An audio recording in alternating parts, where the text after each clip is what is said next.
নমস্কার বন্ধুরা, কেমন আছেন সবাই? আজকে আমরা চলে গিয়েছিলাম সোশ্যাল মিডিয়ায় ইদানিং বেশ ভাইরাল হওয়া চ্যাপ্টা রসগোল্লা খাওয়ার জন্য, যেটা কালীঘাট মন্দির থেকে মাত্র 1 থেকে 150 মিটার দূরে অবস্থিত হারান মাঝির মিষ্টির দোকান।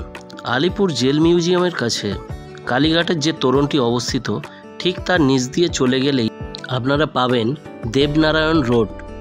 ডান দিকের একটি সরু গলিতে এরকম একটি দোকান দেখতে পাবেন আপনারা, যেটা প্রায় 150 বছরের পুরানো।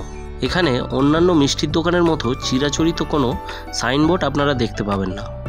দোকানে ঢুকলেই মনে হবে যেন কোনো হেরিটেজ বিল্ডিংয়ের মধ্যে আপনি ঢুকে পড়েছেন।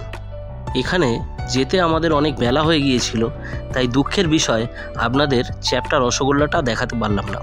তবে আপনারা এখানে আহামরি অনেক আইটেমের মিষ্টি পাবেন না, হাতে গোনা কিছু মিষ্টি আপনারা এখানে পেয়ে যাবেন, যার মধ্যে চ্যাপ্টা রসগোল্লা, তোতাপুলি আর 3 টাকা দামের সন্দেশ খুব ফেমাস।